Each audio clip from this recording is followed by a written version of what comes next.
Hello, here we are. Um, we're doing episode 2 of our marriage podcast. I'm Christine. I'm Priya. I'm Kat. And we already recorded a podcast last week about marriage and dating, but this time we'll talk a lot more about like actually being married. And I'm not, so I'll be asking you guys, like we'll just be talking about it. And then we also have a bunch of questions from our friends and community that they've asked for. So we'll go into those too. Yeah. Heck yeah. Cool. Uh, anything else you guys want to say before we get started? I want to introduce my husband. Here's my husband. I just felt like I'm Aww. nice having a nice visual for the whoever's Wait, is that watching taken in about. LA or somewhere else? No, it's in Amalfi. We were at like a cooking school. Okay, it's not working anymore. Anyways. Hi, Charlie. Hi, Charlie. Wait, actually, Yeah. Kat and Charlotte, you guys are in one of my vlogs. I recorded one from their recording studio where Kat is now, and that's why my background looks especially beautiful in that vlog. I'll put it in my comments or in the description, and then you guys poke your head in and you're like, hey, you're cooking and stuff in the background, so you can get a glimpse. Okay, cool. So I think we left off last time on this question that I think is really interesting. And yeah, it is. Do you feel like there's anything missing in the current structure of marriage or the community infrastructure you have around it? And I think this is also really interesting for me to hear, Priya, what you think, because we have Fractal and we have like you have so many friends around you and you have like a Right. babysitting group chat and yeah, I'm curious to hear what you think. Yeah, totally. There's a famous quote I love that is basically like, you are not enough people. And specifically, it's a much longer quote, but like the whole idea is like he's talking about marriage and like why so many marriages fall apart. And it's basically this idea that nowadays there's just like two people in like an atomic family unit, and Mm-hmm. oftentimes they live far from other family. And so like they just put a lot of stress on each other, and doing life is really hard to do with two people.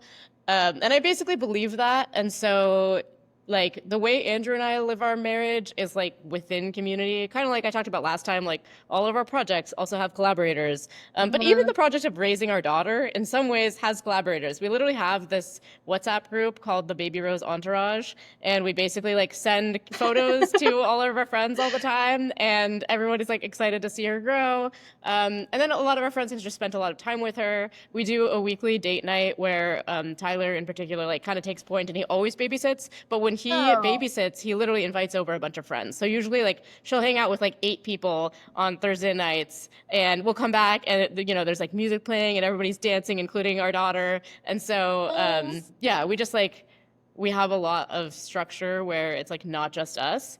And and I think it's like I still spend so much time with Andrew, and I plan to for the rest of my life. And like sometimes we vacation, and sometimes we get time alone. But also, it's like it's your whole life. It's so many hours, and so yeah, we like to live our life just like alongside all of our friends. It makes it way more fun and easier too. I also feel like this is something you talked about with your relationship while you were dating too. Like you always lived in community with friends around and it also helped with like conflict resolution. Um, it's interesting to hear because I feel like it's actually like a different style of like relationship and marriage. Because there's also some friends of mine who like are fully just the two of them most of the time, and like Right. they might not even want to have a relationship that has a lot of friends around, like so I think there's like an interesting like style here of relationship. But also I've been to Tyler's like babysitting nights and it's a really fun hangout. Like if it just feels like we're gonna go hang out with our friends. And Yeah. it's like a nice rhythm too because well, Fractal just has like a good rhythm going. Like there's like the weekly brunches, there's like events every week. There's like babysitting. Like I can go to Fractal Tech and like co-work with people. So um, it feels like the community infrastructure is pretty nice to me. But I also know there's not a ton of other babies, right? In There's not many other babies, yeah. And specifically, the few kids who are kind of in our social graph live Mhm. kind of far away because of the way that New York is set up. It's like certain neighborhoods are like 4 kids, and like the original Fractal is pretty far from those neighborhoods. So do you feel like there's anything missing? Would you say you want more kids or like more babies around or Yeah, I would like more babies around. It honestly has mattered to me less than I thought. So I have one friend who has a baby who's the same age as Artemis, and that helped a lot. I think if I was going through pregnancy alone and going through like, birth and early childhood totally alone, that would have been uh hard. But otherwise, it hasn't mattered too much because like Artemis is too young to like care that much about having other kids around. And if anything, sometimes I hang out with other kids and then the other babies start crying and I'm like, like this is kind of annoying, And Artemis almost never cries. So like I sometimes in some ways would rather just hang out with all my friends who don't have kids and then Artemis is so easy. But I think as she gets older, it'll be more important to spend more time with kids her age. I feel like you're so lucky that you have a baby that doesn't cry that much. Yeah. I don't know. I think it's kind of a skill issue, but I don't know. Obviously, Mm. I don't have enough data to know. So we'll see. Oh my God, I just She seems naturally very happy. And Andrew's mom said that Andrew was naturally very happy. I think she might have just got like the right gene, the happiness gene. oh my God, I'm just seeing you like cradling Artemis. I just imagine you cradle Artemis and like a baby's crying in the corner and you're just like skill issue. Yeah. So there's kind of this like outline forming in my head because at first when you said a village in regards to like marriage, for some reason at first I was just thinking about the dating level, but it's interesting to be like, okay, there's like village with dating and then village with like friendship and then village with baby and then the village of the baby's like the baby's future village and how that overlaps with your village as a parent or doesn't or stuff like that. And I'm realizing there's so many like levels to it and kind of like when I in my past relationship that I talked about last time, I didn't realize how isolated we were. Like we had Uh, friends, but not um I don't know. I think at its core, my past relationship, my ex didn't value the same things that my friends valued. So it felt weird to bring the spheres together, and I actually actively kept them separated, which I think was part of the dissatisfaction. And now it feels so cohesive with Charlie. Like Charlie's literally your friend, Christine. yeah. Also, Yeah, yeah, you wrote yeah. that beautiful.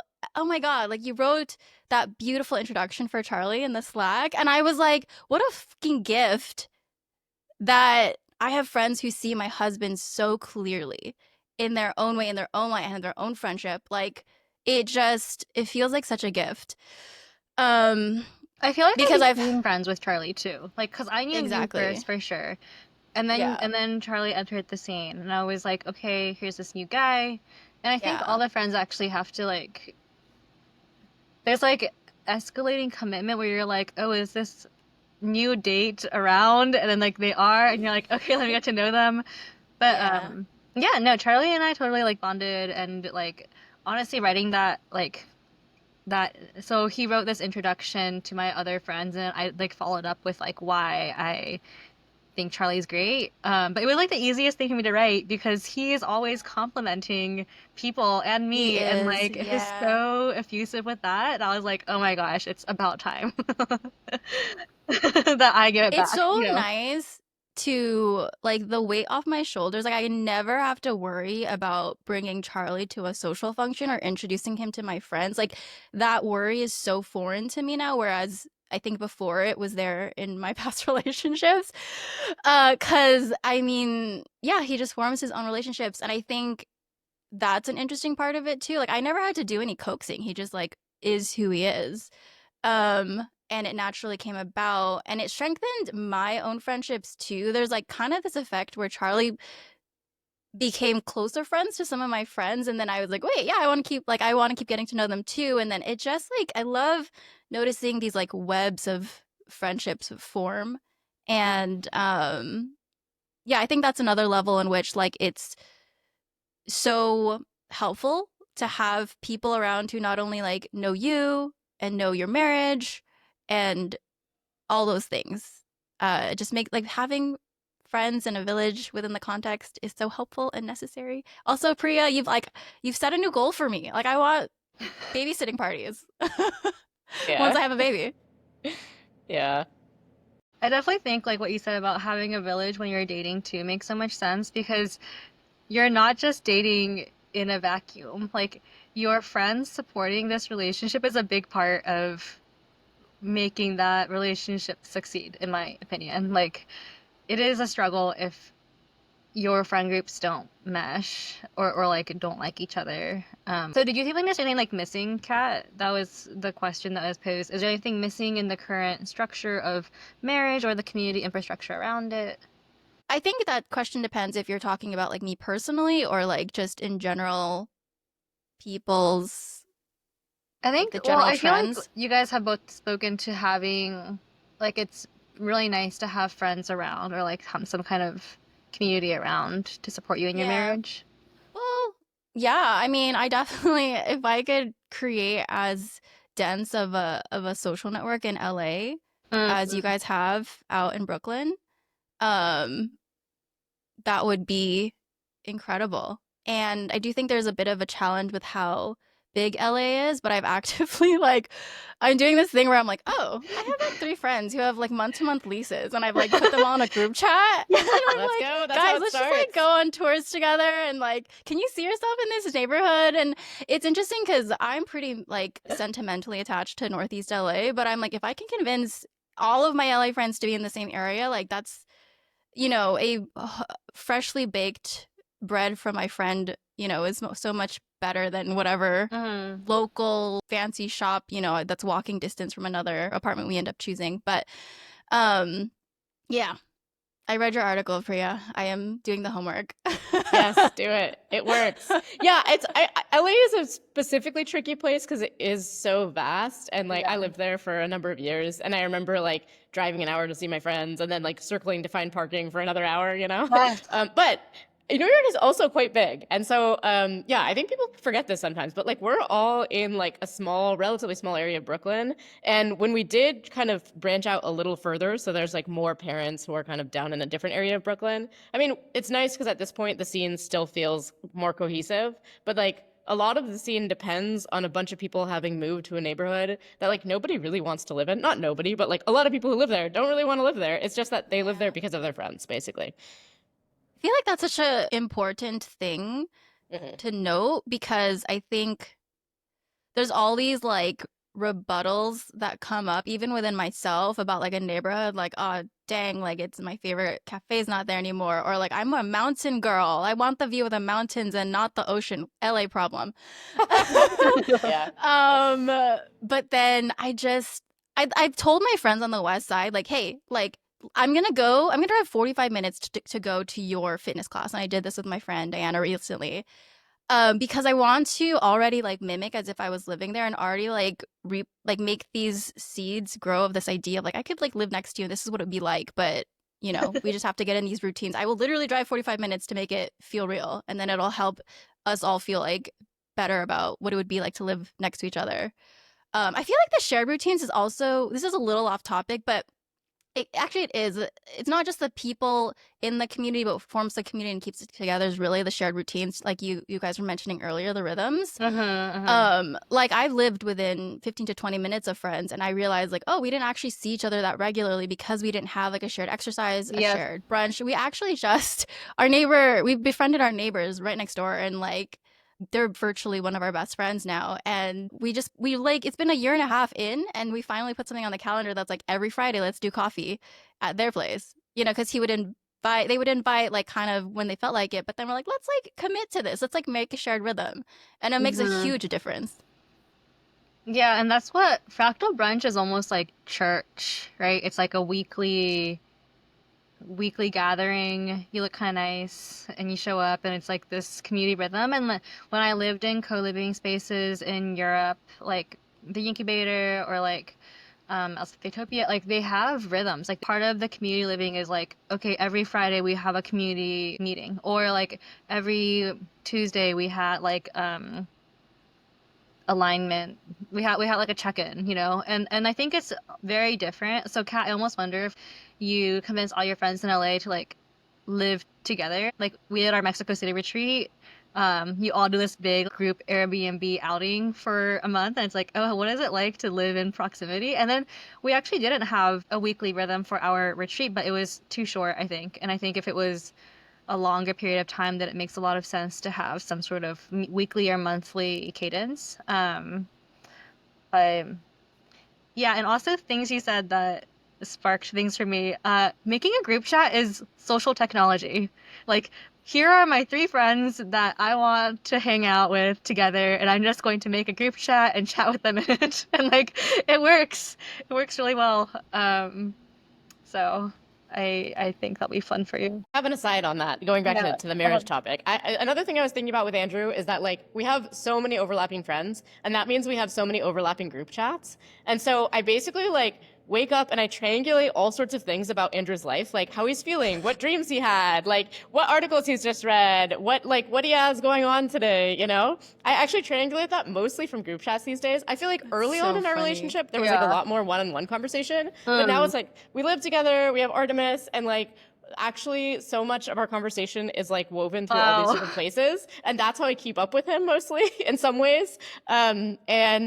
And it's actually really useful. I also have access to his calendar, but like that's like mostly how we like stay apprised of like, oh, he's going to find me tonight, so therefore I'll do something else. Like I don't know, there's some amount of like it's all just like in the metadata or something of being in the same group chats. Do you guys have a shared Google Calendar, Kat? I have access to Charlie's calendar.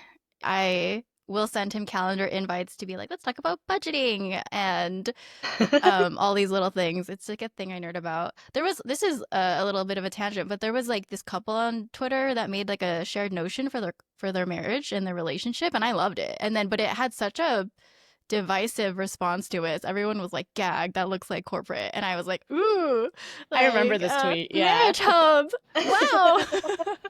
Yeah. Anyways, I mean, yeah, no, I feel like we're sort of segueing into like systems you use in your marriage. I'm very curious about this. What is it like to be married? And like, yeah, so Priya, like you said, there's so many group chats you're a part of. I think in my past relationships, I had like a lot of one-on-one conversation, and honestly, like I've made this like Slack for my bunch of friends, right? And like I'm pretty chatty in it, but I think all of that energy used to be like in a relationship, and I Yeah. would just chat a lot. And then I'm also online, and I feel like I'm maybe just like a chatty verbal person, but do you guys like if once you live together, do you still like message back and forth? Because you can't you just like talk to them? And then also, I've heard about Google Calendars, like for knowing who's doing what and whatnot. And then Visa has, I've done this in the past too, but Visa was talking about like a marriage Slack, and I had a relationship Slack. But it's nice because there's like channels, and you can be like, we have a project to talk about this book together, and we put all our thoughts on that book in that like channel.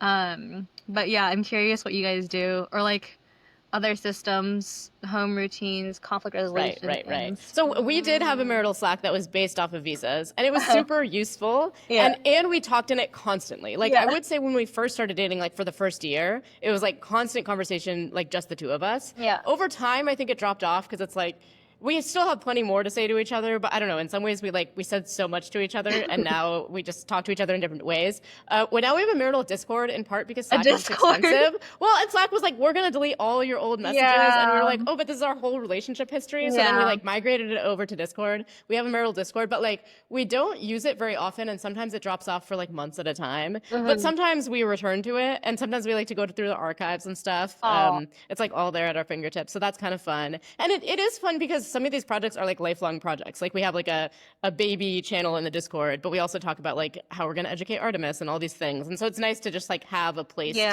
to kind of like throw random thoughts and links and stuff like that. yeah, I think a lot about like I love systems and I love like routines. So there's some interesting ways that naturally your life will start to revolve around a person when you're with them and living with them. And some of the ways that comes up for me and Charlie was like, if starting in the morning, I'm not a breakfast person, right? And Charlie's not a lunch person. Like those are the meals we will actively skip if we were left on our own. And I realized this and I was like, honey, like, I think I need you to be like, make my breakfast. And he was like, same to me. I needed to be the person responsible for lunch. So it's like this interesting way where we developed this routine that leaned on our realization of our strengths and weaknesses and when we were like about to pass out.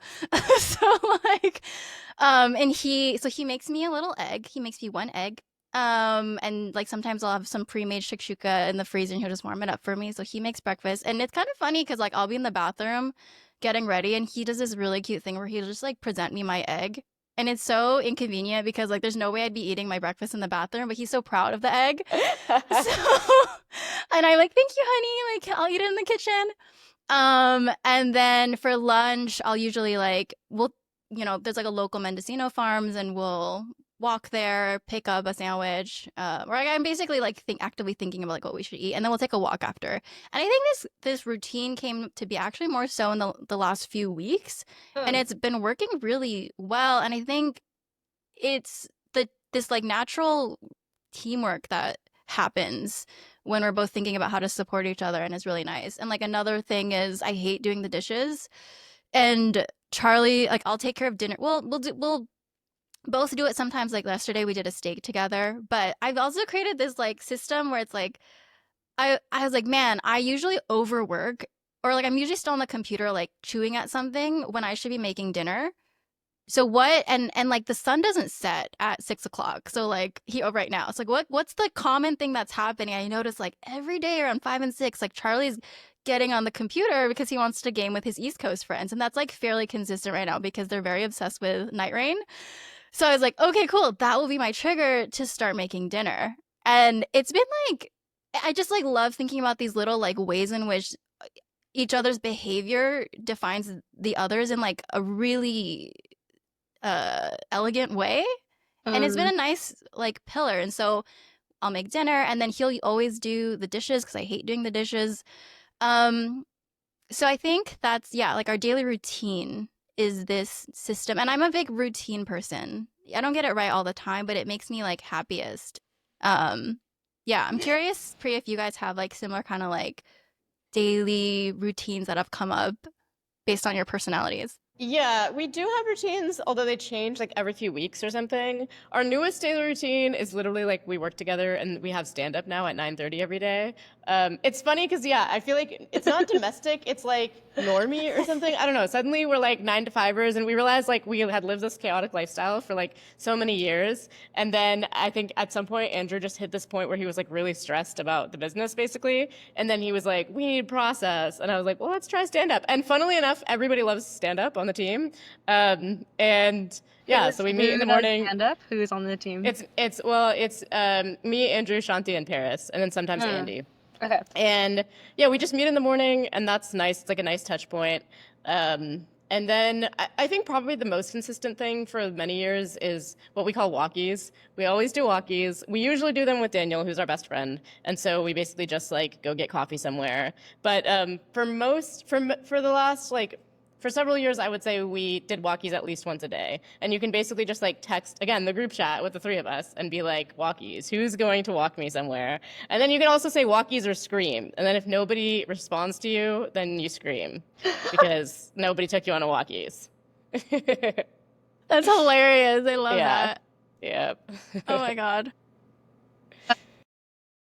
Yeah, I guess I was thinking about how we're talking about like rhythms, and dinner is kind of a rhythm, what you just said, Kat. And I know like it's interesting because marriage, I mean you have a kid now, Priya, but like Temmie's not old enough to really like be going to school or having these like schedules of her own, except for like I guess nannying. But like my family always grew up with we always had dinner together at night, and we almost never went out to eat.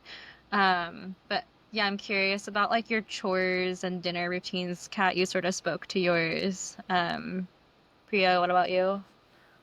I don't know. We still live like a very New York lifestyle. There's no real routine. Dinner is always, in fact, I do think there's some constant stress, like what are we gonna have for dinner? And then it's always something different.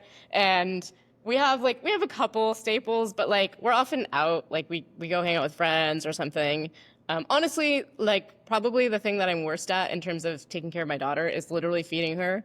And I just pay her a nanny to feed her like most of the week, basically. And that's how she eats. But then like on weekends, we'll literally forget to feed her and we'll forget to feed ourselves. We're not good at feeding ourselves. We're not good at feeding her. We're not very good at routine in general.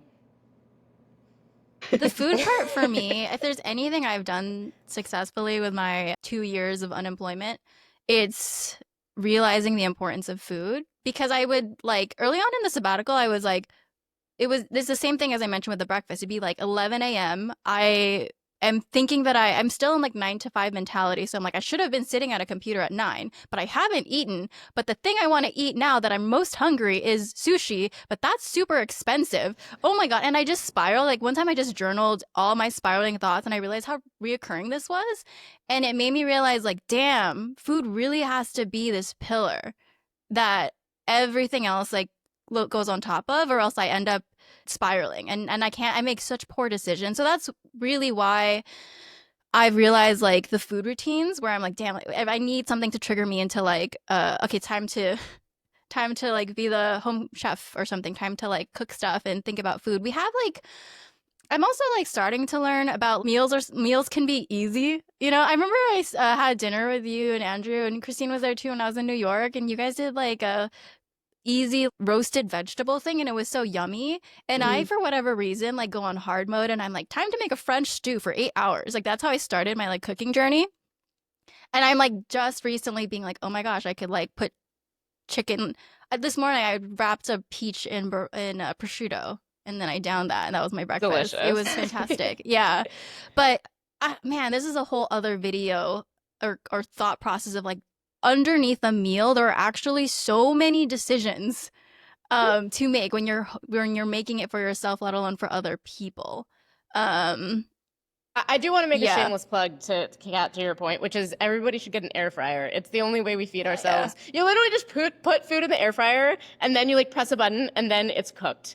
And Magic. we throw some meat and some vegetables in there. That's how we eat a lot of the time. Andrew yesterday made up this what he calls boy dinner, which was basically he threw sausage and gnocchi into the air fryer. Apparently, you can cook gnocchi in the air fryer too. And then he just pressed a button, and then he took it out, and it was pretty good.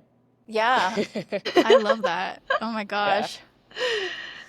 I love hearing how Um different you guys have I feel like Kat, you're like, I need routine. I need my food to be like a staple of my schedule. And Priya's like, yeah, no.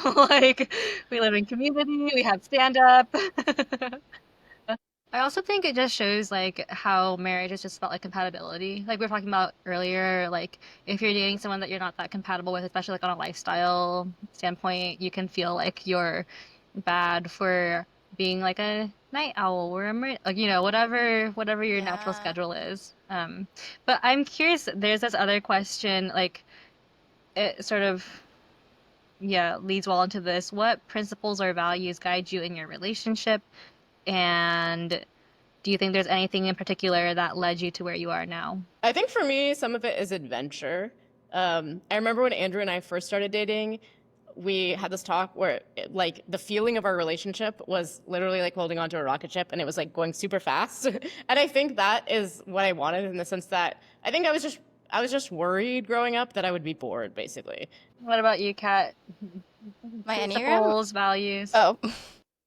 Well, okay. I always talk about this book, Course of Love.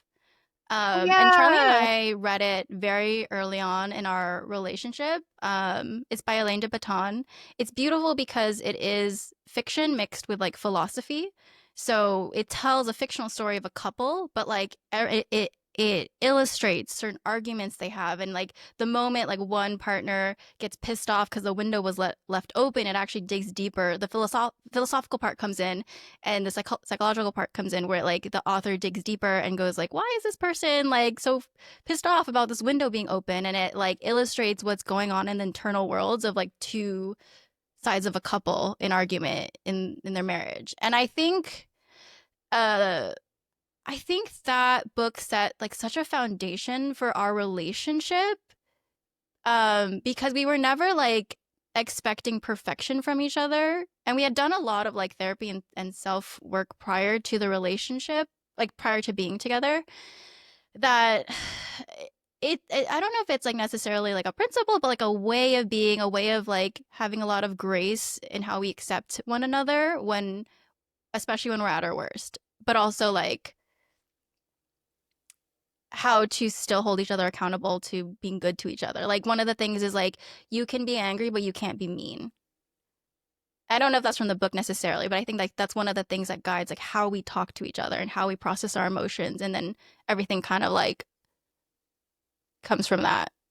Yeah, and I think a lot of these things are affected by my previous understandings of marriage and relationship.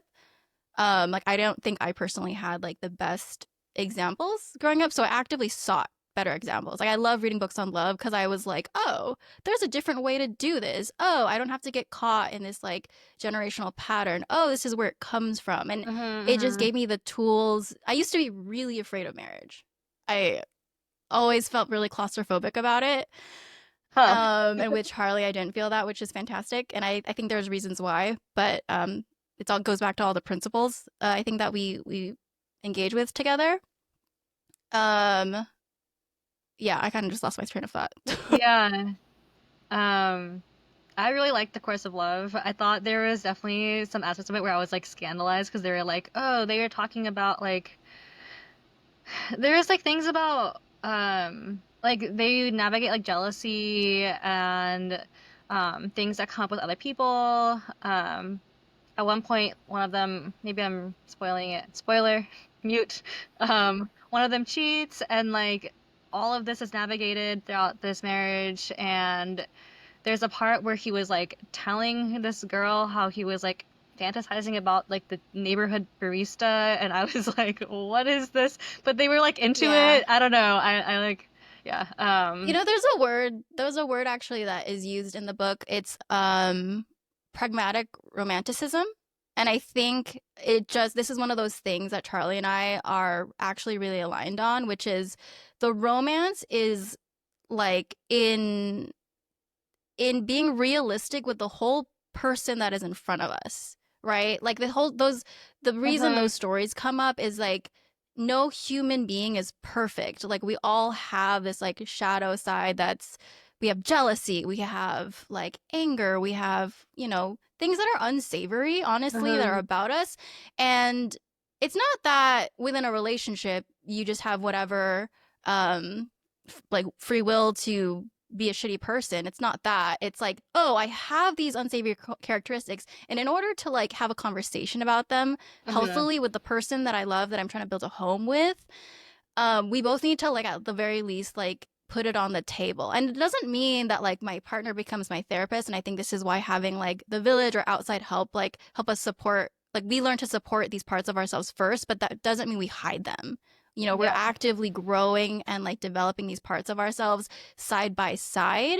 And so like the reality is that like jealousy can come up in a relationship. And now that we can like acknowledge that and talk about it, we remove marriage outside of this idealized bubble of like no one has these feelings. Yeah, I also think like what you said about not having like role models, that is actually something that therapy did really well for me is just understanding how certain things that I think are norms were just modeled for me and I didn't get modeled other like types of interactions, including things like not speaking badly of your husband in front of other people, like things like that. Or like just like certain unhealthy dynamics that I'm like, oh, I just grew up with seeing this and thinking it was normal, and now I'm seeing it show up in my relationships, and I want to correct that. And who can I look to that shows me better models? And even like having a therapist listen to you, like and model to you what it looks like to really empathize with your emotions was so Mm, powerful. yeah. Yeah, Yeah. I'm similar. I didn't grow up with great role models, but I read some books. I didn't read The Course of Love, but I read a book that was like really structurally similar to it, and some other ones that were impactful too. And then as I got older, I met more and more people. Like actually, my ex's parents had a pretty healthy relationship, and Mhm. Andrew's parents have a really healthy relationship. So I feel like I've seen it enough now that I kind of learned all the tacit lessons. That goes back to the village thing. Like, Yeah. does your community have good examples of love? I feel like talking about relationship and marriage is kind of hard because it's one of those things where it's like learning how to dance, like you have to Mm. be in the rhythm or you watch people have the rhythm and you can see how they engage. And that's like, I think, some of the best forms of learning. Um, I have a question here that is, what do you miss or not miss now that you're married that surprised you the most? I was reading these questions earlier. Well, maybe you have a better answer. I don't really have much of an answer. It's like there is something I miss. Like I actually did really love being single. I loved like having no one to answer to or something, but there's Mm. nothing I can really point to. It's like there is this nice like freedom and there's a slightly different felt sense. It's been replaced by lots of other good things, but I don't exactly know what exactly it is. It's like maybe there's a little extra unpredictability or something because like I don't need to be Mm. predictable to like one other person, so I can like I don't know, like fly to another country or something like that. You know? Yeah. Also, I'm speaking now as a mom, so like that kind of changes how Yeah. I see things too. But yeah, I have to say I didn't spend much time single because I was in a long relationship and then I was single for a bit and then I met Andrew. But I remember it being fun. Yeah. Yeah, I think I had a relationship and I was like, I need to be single because I want to adventure around and just have my freedom. So I think if I had entered another relationship right away, it would have actually felt like claustrophobic if I didn't have like if I didn't get my fix, of like doing whatever I want. So Yeah. Yeah. Um, hmm. I think early on in the relationship, I missed like having my own place. Like kind of. Like Mm. this is not a high need because I love the home that we built and we share now together. But I remember like there was like this one time where and this is me like actually digging. I'm digging for something that I miss. Um which was like Charlie went off on like a work trip and I was like by myself and I was like, oh, this is what it's like to just have a space by myself again. And I think one of my favorite, I lived alone for 2 years while I was dating between, Mhm. Charlie and my ex. Cause I had this idea that like, I like the idea of like meeting someone and then they saw that I had my own place because it meant I had like my shit together, even though as hard as it was. Anyways, but I remember having my own place and just like crying sometimes and like Oh. dancing. Yeah. And not that I don't dance like in front of Charlie, but sometimes like having that like extreme privacy where you're just with yourself, with your emotions. Um, I think is like a really nice thing, but it's not like I can't have it now. I just do it like in another room if I feel like I need to have like extreme privacy in the way that I had when I lived by myself. But also like sometimes Charlie and I like if we get into a little tiff where I need space, I just ask for it. And then I think that's why having a 2-bedroom apartment has been like a big game changer because there's actually physical space that we can create when we need it. I think that's really helpful. And the other thing, I do think that I'm really glad that between a 7 year and now my marriage, there was 2 years of dating. I think that if I went from one to the other, I'd like have a little bit of a what's it like, Mm-hmm. you know, FOMO feeling. And I don't necessarily miss dating, but I do remember there is a big thrill of like, it's like highs, really high highs and really low lows, like a thrill of like meeting a bunch of new people. And I still feel like I get a lot of that. I feel because Charlie and I feel very independent in our social lives, but there's a thrill of like when you're dating and you're meeting someone new every single week and you're like, what, who's this gonna be? Because we're both Charlie and I are both very social people. Yeah. Yeah, I'm that's me digging for what I might miss. Yeah, this is great for me to hear. I'm like, oh yeah. I will say this, I I'm go. very jealous. I'm jealous you have a 2-bedroom apartment. We're in New York, and so it's like really expensive, and we tend to like live in small spaces together. And I would Mhm. say probably the thing that will annoy me the most is when actually Andrew is gaming with his friends because it's kind of Oh like he's my hanging out god. with people, but like in my space, and then I want to like read a book or something, and I can hear him Yeah. basically anywhere I am in the house. Wait, I had that same exact Yeah. like experience. So we used to live in a 1 bedroom, and then so Yeah. he'd be gaming, and I like I'm a game like I love video games too. But when Yeah. I'm Yeah. not Yeah. playing video games, I don't want to. I'm not in the zone, and so Yes. I would take a bath. I would sit in the bathtub and close all the doors and like try to create like that privacy space. And that's like, and Charlie didn't love either. Like he felt bummed that like he wanted to enjoy his game, and I had to like sit like in a corner to try to find silence. Yeah. Um, but yes, that's actively a big reason why we got a 2-bedroom with like no shared wall between the office. And like I have this Japanese futon, which is really sweet. So if we actually like need space, and I'll just like lay here and then he'll be in the Mm. room and we'll just like create space for each other. So yeah, a big pro if it's possible. But when we were in New York for 3 months, oh my God, and we got in this like argument where I was like, what am I gonna do? Like there's like no space. So I remember I walked all throughout New York and I tried this thing. I was like, wait, I'm in New York, I could do whatever I want. So I put my AirPods in and I pretended I was on the phone with someone and I was just like angrily getting the energy out. I actually saw you this night, Priya. That's I think we awesome. all hung out when I was like actively trying to like release the argumentative energy in the streets of New York. But I think that worked in its own Yeah. way. I've definitely done that. I pretend to talk to people on the phone in New York all the time. Yeah. Because you never have privacy. So sometimes like I'll literally like I'll transcribe an essay or something. But I don't want people to think I'm too weird, so I pretend that I'm talking to a friend. Oh yeah. This is so funny. I Yeah. have not And done that's just this. like it's such a necessary, I mean, not a necessary, I like it's part of a healthy relationship to create space and to Yeah. communicate that space. And I will add a disclaimer that anytime Charlie and I ask for space or create space in the middle of an argument, it's always there's a trust that it's always in service of strengthening the relationship, or it's always in trust of that when we come back, we're like able to have a better conversation. And I say that because I used to be the type of person that needed to like resolve something now. Like I felt so uncomfortable with not resolve, and I think that the harm that did to me as far as like me never actually like processing my feelings in a social conflict because I was prioritizing like the harmony first. I had to learn that lesson. Wait, can you repeat that? So you always have to resolve your conflict. And so what happened? Like, Before. okay, so now you have Yeah. unresolved conflict and you just walk around New York City and you're like, I will regulate this on my own. Like, Well, so before Charlie and yeah. before I used to be like in conflict, if I was in conflict with a friend or a family member or a partner, Mm-hmm. I would just like stick it out. Like I was like, I wanted to resolve it within that conversation. I wouldn't leave. I wouldn't ask for space. I wouldn't like even think about how I was feeling. I was like doing the motions of how to repair it as quickly as possible because I was so uncomfortable with feelings of disharmony and conflict without it having been resolved. And I think the harm that did to me was like in therapy. Like I remember in therapy, my Wait, therapist, I got oh and wait, so and now yeah.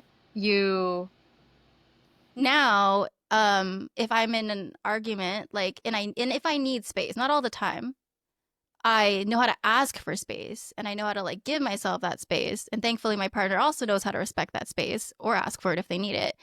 And be separated, have a moment of separation because we know the other person is like is like resolving their emotions or trying to gather their thoughts or doing whatever they need as an individual, and that eventually we can come back and talk about it. And I okay. remember talking to my therapist about this, and I was like, well, what if I need more time to like, and then she was like, well, then you can ask for more time. Like if you like, you can do this motion that's like, hey, I need like 24 hours to like figure out how I feel, or I feel upset and I think I need to go, like I need this much time. But you give like a timestamp or like a way to expect like I'm coming back to the relationship, because if I don't do that, understandably, that's like could trigger really anxiety for the other person, and I don't want to do that. I want to have space while honoring like their trust in me that I'll come back by communicating that I'll come back. But if in 24 hours I still need more time, I could ask for more time. But like there's like a communication about how we're going to engage privately in order to eventually come back and engage like the relationship and conflict resolution. But I used to like never do that. That's really cool. Yeah, I thought at first you meant like now we just like don't resolve it, and I was like, what? Like, Oh no. Well, or no, like but sometimes honestly, it's like, there's oh, some you just drop it and then you go off and like regulate it on your own, And I was like, there oh, has been a couple instances where that's happened though, actually. Like there's some nights where there was a night where Charlie and I were like, I think we like I'm upset, but I think we need sleep. And I used to also never do that. I heard some like rule that you never go to sleep angry. But I was like, what if I go against that rule and we just tried it and we just woke up and felt better? I don't think that's true for all the time, but if you know your relationship and you know when yeah. something's caused by like maybe a physiological issue, like your lack of sleep, then I think it's fine. They cover that in the course of love, right? There's like all these like conflicts that they just kind of get resolved because they start joking about things the next morning and like move on. I think so. I think so. I don't think it's like the only tool in the toolkit, but I think it could be Yeah. one of them. Um, Cool. Here's a spicy question. What do you regret? What would you do differently regarding marriage?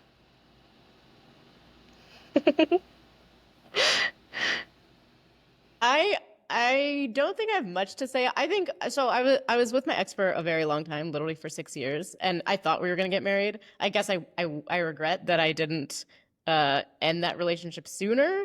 And looking back now, I feel like it should have been obvious to me, but obviously I was younger and I was different, and I thought we were the right fit. But yeah, I definitely think I did have the data. I should have ended it like 2 years sooner or something. I hear that a lot from Same. people. Yeah. Mm. I hear that a lot. It's like, especially in your 20s, it's like, should have left that job earlier, should have left that Oh yeah. relationship earlier. Yeah. Move fast and break hearts. That's right. That's right. I hadn't adopted that strategy yet. It's hard. Yeah.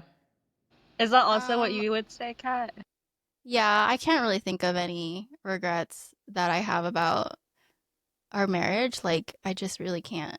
I'm like actually actively trying to dig, but yeah, same thing. Like, and I don't know if I regret it necessarily. Like, yeah, it would have saved me time to be in that relationship for less time. And it was also like a year or two where I was already like thinking about it. But I had so much, like in hindsight, there were so many skills that I didn't have that I needed to work out. I just don't see how I could have left that relationship without it hitting the wall that it did, sadly. Yeah. But yeah,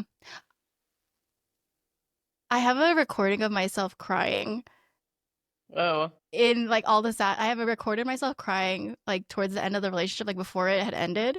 Yeah. Do you have any like that's so I unhinged, journal a maybe? lot. I feel like I journal, and then sometimes, especially after the end of a relationship, especially because I feel like I've had like really like deep ones. I mean, everyone does probably feel like that, but like I like will hesitate for a while after, where I'm like, well, what if we didn't like, what if we didn't fully play it out, or like, should I have stayed, and all these things, and then I read my journal, and I'm like, oh, there were problems that. That's so Yeah. yes. Yes, coming back.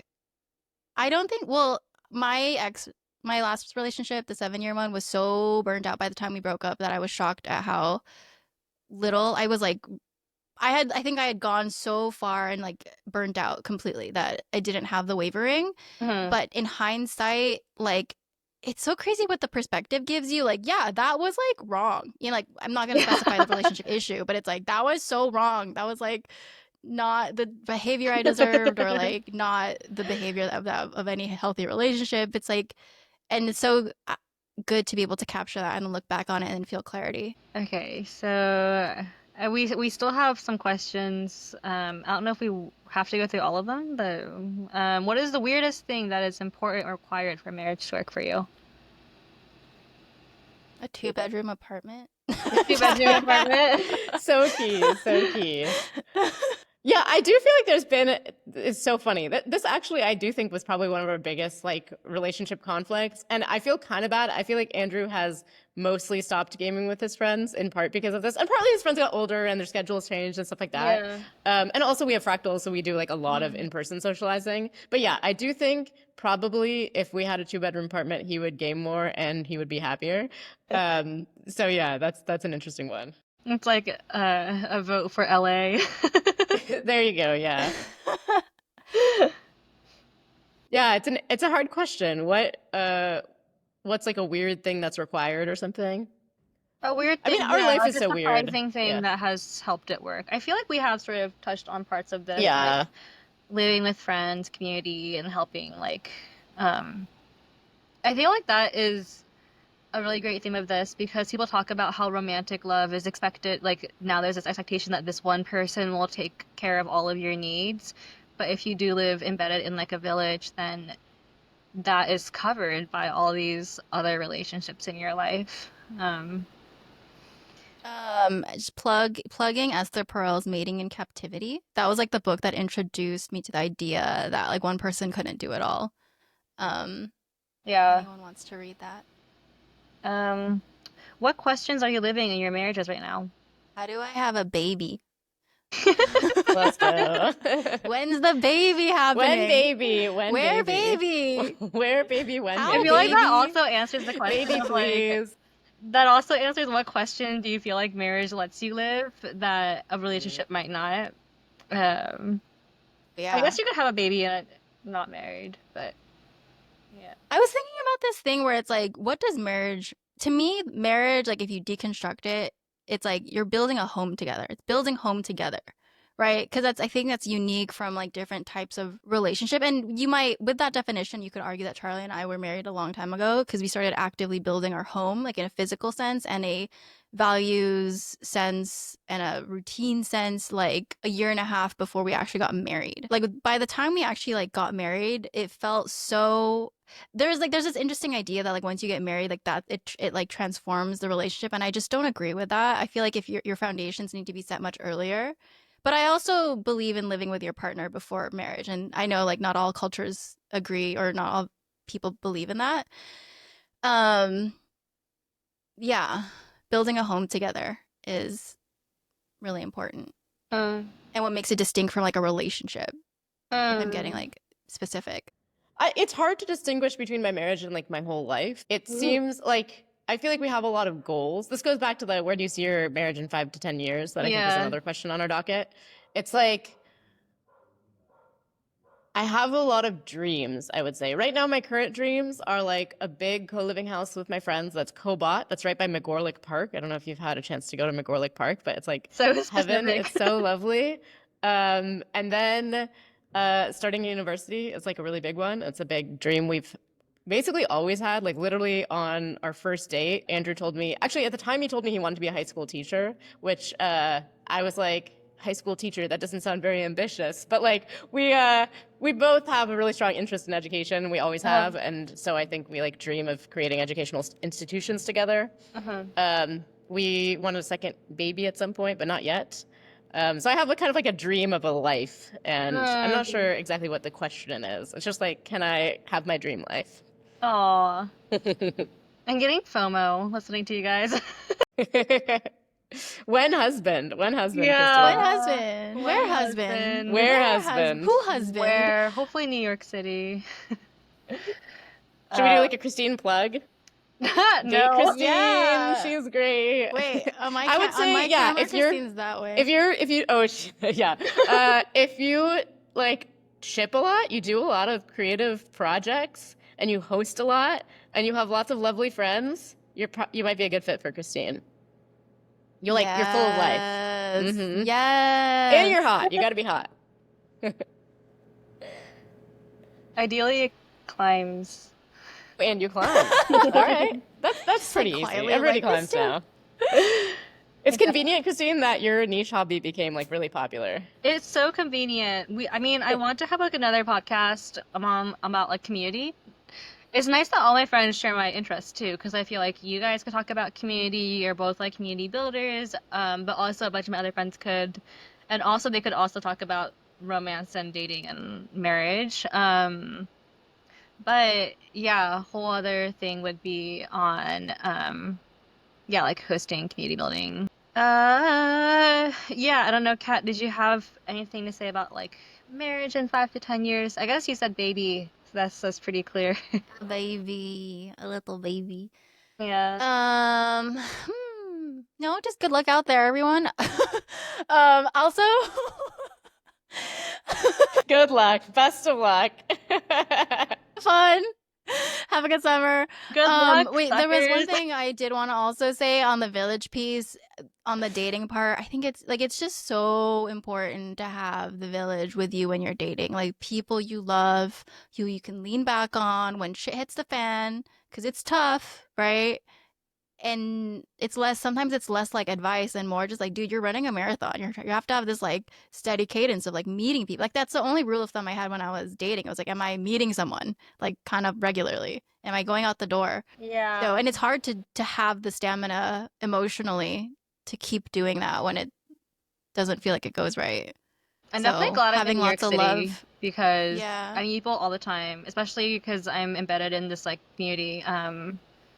It's like hard. It would be so hard for me to not meet anyone new in a week.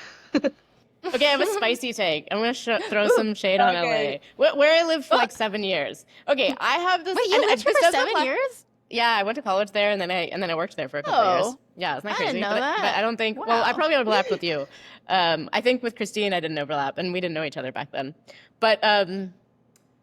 But okay, I don't think this applies to you and Charlie. However, I do think there's this phenomenon where people, like living in LA, stay in relationships for too long. Like all my coworkers were in relationships, and some of them were great relationships, and some of them were fine. And I literally think it's like because it's so hard to meet up with your friends, because like you have to drive so far to see them and stuff, that basically people like didn't have enough community. And I think the other thing that having community does is it keeps your bar pretty high because you're kind of like, well, if I'm not in a relationship, I still have like all these friends, and like my life is super fun. And I think if you don't have community, you just end up settling more often. It's so funny. I had this whole talk with my other friend, where he was like, we should have these parties where you bring people and couples together and then you get to see other models of interactions.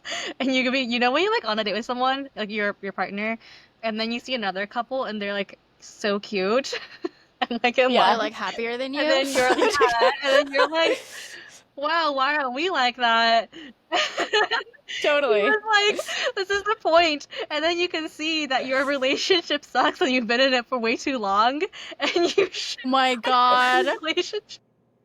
That's so funny. Which actually brings us to one of the funny questions, bad reasons to get divorced.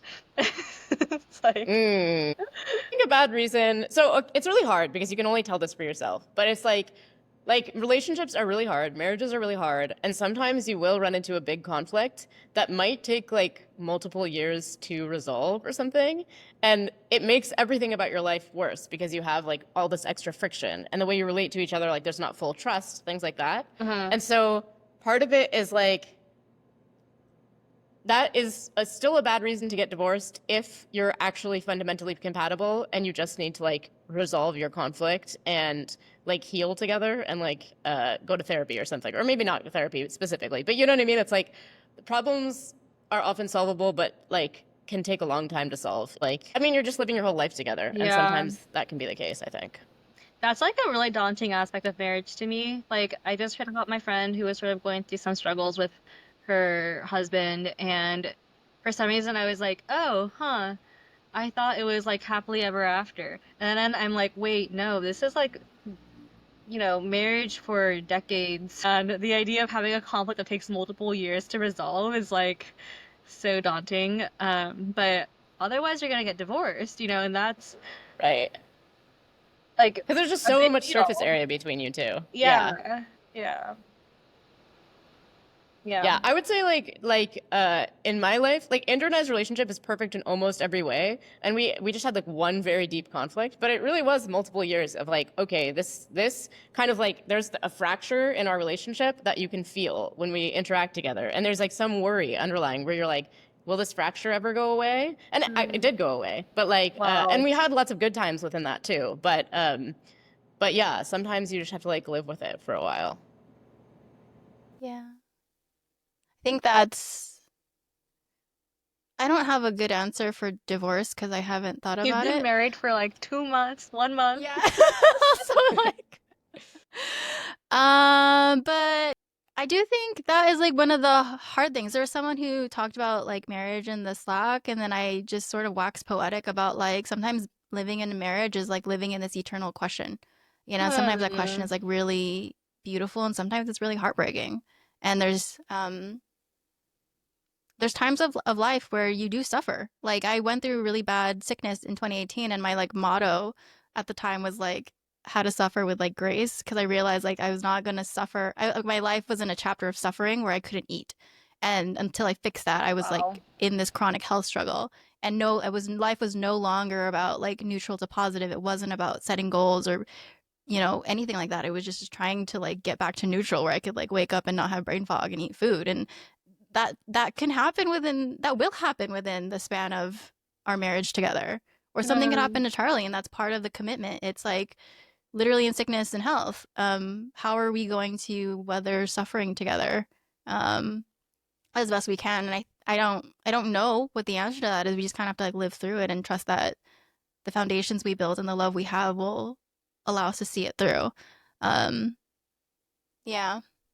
Wait, this is actually something I really like about this like vlogging style is I started what is podcast, but I started vlogging when I went on traveling this past like December, January, and now I like see my old vlogs and I'm like, oh, this was Christine before she like quit her job and like did this big leap of faith to just pursuing her interests. And there's also this TV show I've watched called Nothing But 30, and it like tracks these Cool. three Thanks.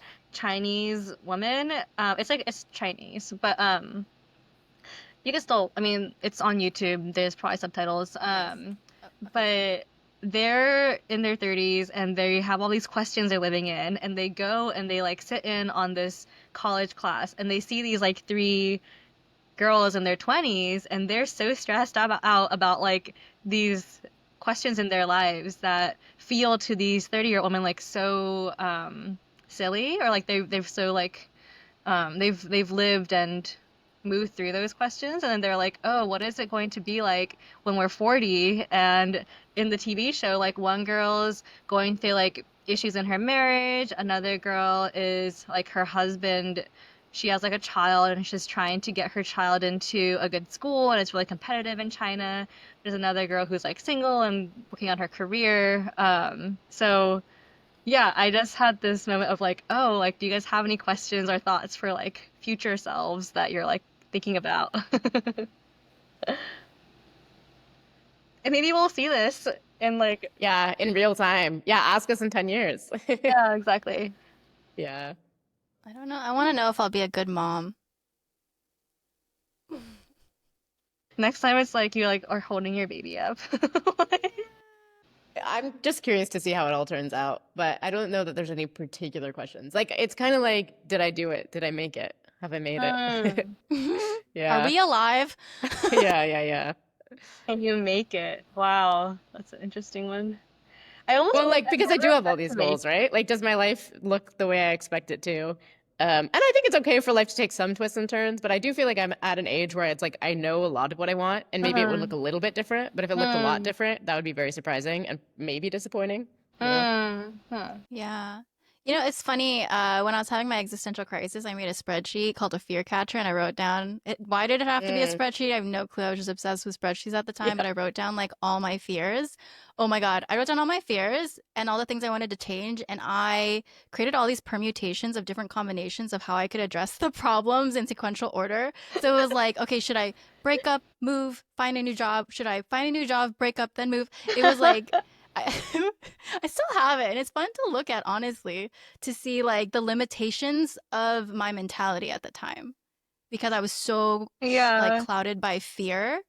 And I think that's some of the biggest things is I just hope that future me sees like experiences so much more possibility in my life just because of like there's fear I have in my like about being a mom, right? Like my question was like, will I be a good mom and what will it be like? And hopefully like going through that experience and I'll just be on this other side of fear and I'll be on this other side of life that I didn't even know was possible um in motherhood, I guess. Uh so maybe I should do that again. Like write down all my fears That and then sounds come back to interesting. I it. might try that. Yeah. Watch me read it Yeah. and be like, oh, all of these, like, these five fears happened. But I actually think that I would be fine. Like, I don't know.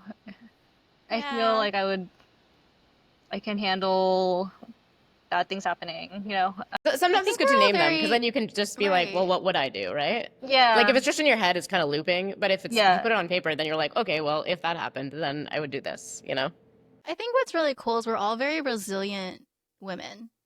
I think that's the thing that I feel most proud of in my life right now is like having gone through the existential crisis, right? And like looking back at that, I'm like, wow, in a moment of complete uncertainty and fear and like anxiety, I actually made it through. And whatever happens next, I still have that quality of being like, wait, life can be better. Because Yeah. not everyone asks that. Not everyone goes, wait, life can be better or I can change something. Yeah. Yeah. Um, Definitely. yeah.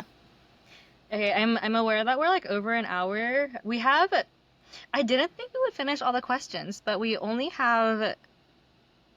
have like 3 questions left, and I think we can hit them all. What do you guys think? Solid. Let's do Sure, it. let's do it. Um, okay, what do you value most in your marriage?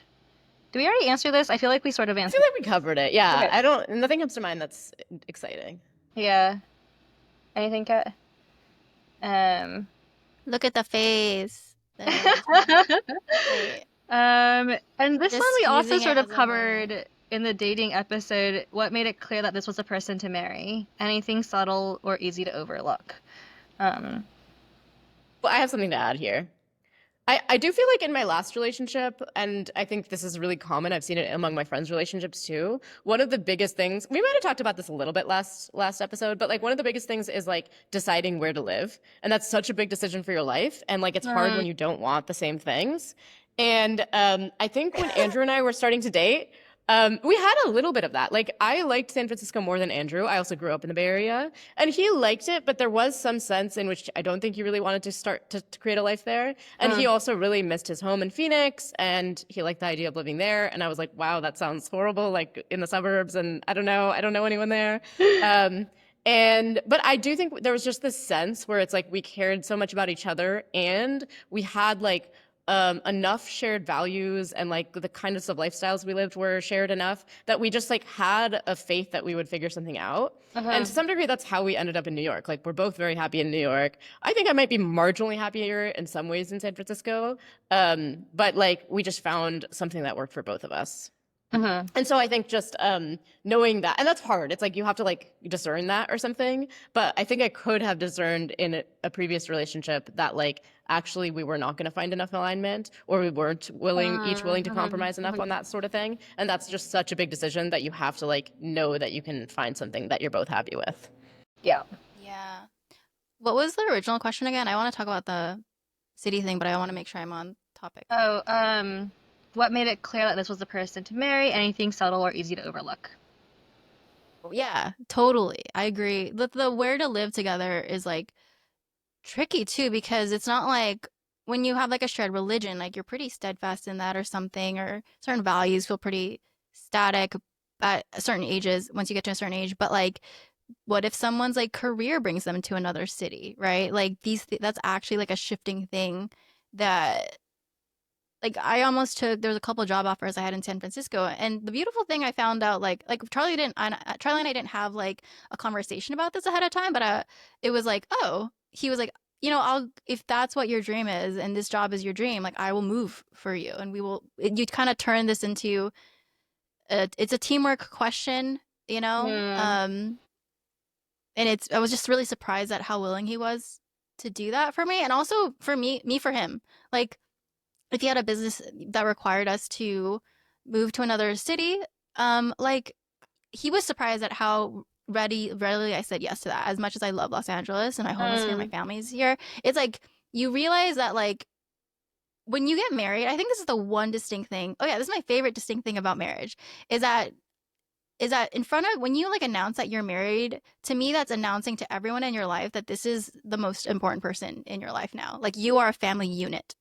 And that's like the kind of thing that I think a marriage like transfigures is like, oh, we are a family unit, and my parents are still really important, but at the end of the day, like my number one priority is my husband and our kids and the family unit we're creating. And that means certain sacrifices might need to be made, and like we're willing to make those, and it might be a city. And it just feels like I think the only thing I talked about with Charlie was like we were like entertaining the idea of leaving LA, and I was like, I will leave, but I do need a period where I grieve it. Like I've lived here my whole life. Like I just need time to grieve what I love about this place. And not that we're planning to, but like I just rolled my eyes when we were like talking about cities, because it's Charlie and I fortunately and unfortunately have like the optionality of place. We were like, oh my God, if we're not arguing, but like if we're having a conversation about like New York versus LA or any major city, like what a fucking blessing it is that we can even have that conversation. It's like arguing between Lamborghinis and Ferraris. Like not everyone can live in these like major cities with this level of like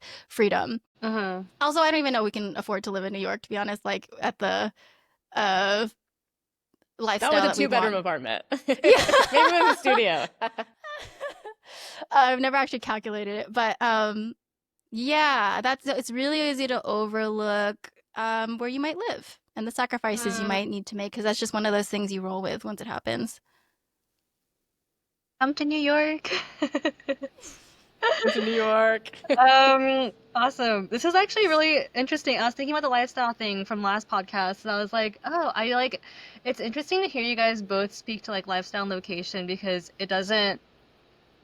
it's not intuitive to me that this is like an important thing. At the same time, I'm like a little stubborn sometimes about where I'm willing to live, so it makes a lot of sense. And then last, this is actually a funny, it's kind of a juicy one. It's just a topic, but it's on polyamory and open relationships, open marriages. Um, yeah, I don't know. I tried an open relationship one time and it was awful. But I'm not poly, and a lot of my friends are, and some of them it works for them, and sometimes it doesn't. But I think in a marriage, it's also like a whole new level, especially if you have kids. And yeah, do you guys have any thoughts on this? I can't, I think Charlie and I are uniquely insanely monogamous. As far as like our levels of how much we want to pour into one person and with the fact that the idea um of splitting that energy between multiple people, actually we've talked about this, actually feels extremely exhausting to both of us. But there has been a converse like very early on in our relationship, like there was like a not it was like a discussion about the idea of an open relationship and what it does to like oh, would an open relationship actually like help, does that actually help relationships? And our conclusion was like no, we never tried it, it was only like conceptual discussion. um but we kind of like, yeah, we worked through like discussing what we thought about it and decided we were extremely monogamous. And I do see we're just not the type of people to want to experiment with that. However, in reading like the Esther Perel book about like having a village, I can put my mind into like potentially the position of someone who that works for, like, Yeah. I um just imagine like a village of, other partners. a literal village. Yeah, and it's just not the form that I think works for us. But yeah. Godspeed for anyone out there who wants to try. I was very open to it. I think I'm a very open-minded person. Also, I met Andrew in San Francisco, and San Francisco is Yeah. just like it feels like every second person you meet, or not even every second person, like literally every person. It actually feels like it's rare to meet somebody who's dates monogamously there. And I also think because my previous relationship like kind of ended poorly and had some kind of toxic dynamics, there was something where I felt like, oh, an open relationship is like total freedom in the sense of like nobody is controlling you or something. So that definitely Yeah. appealed to me. But yes, it did not go very well for us, and I kind of regret it. And yeah, I think it's the sort of thing where it's like part of the other thing that was compelling to me is that I saw these other relationships that were basically open or poly and kind of like from the outside seemed healthy. Mhm. And then honestly, over and over again, I've gotten closer to those relationships and most of the time they're not very healthy. And also now that it's been like many years of knowing a lot of the same people, like I've seen divorces, I've seen all sorts of stuff like that. And there's always all this argument on Twitter and people think, there's cherry picking and all of that stuff. Um, but in general, from what I've seen, I think it just goes wrong most of the time. And I also think you have to be like pretty autistic for it to go right, basically. Yeah. Yeah. I think it really works for some I think, people who are yeah. almost like it works for their inner architecture, and like especially like their emotional, like how they relate to people. But yeah, interesting. I Maybe I think should the have a other podcast with really, someone who has like the other side. They're Yeah, like, that would be this yeah. works, and interesting. this is how it works for me. This is my Google Calendar, like this is how. Yeah. Yeah. Something that I think is interesting about Charlie, it's a quality that I like in all people, all my friends. It's like when you are multidimensional, and not to say that people aren't all, like, I think all humans are multidimensional and multifaceted. However, like, something I love about Charlie so much is he can go into his, like, I'm a leader, I'm a business mode, like, I'm taking charge. And then he can also, like, he can, like, follow my lead. Like there's this like energetic shift that happens where I feel like all of our needs get met because of how we can allow different parts of ourselves to come forward and then like step back.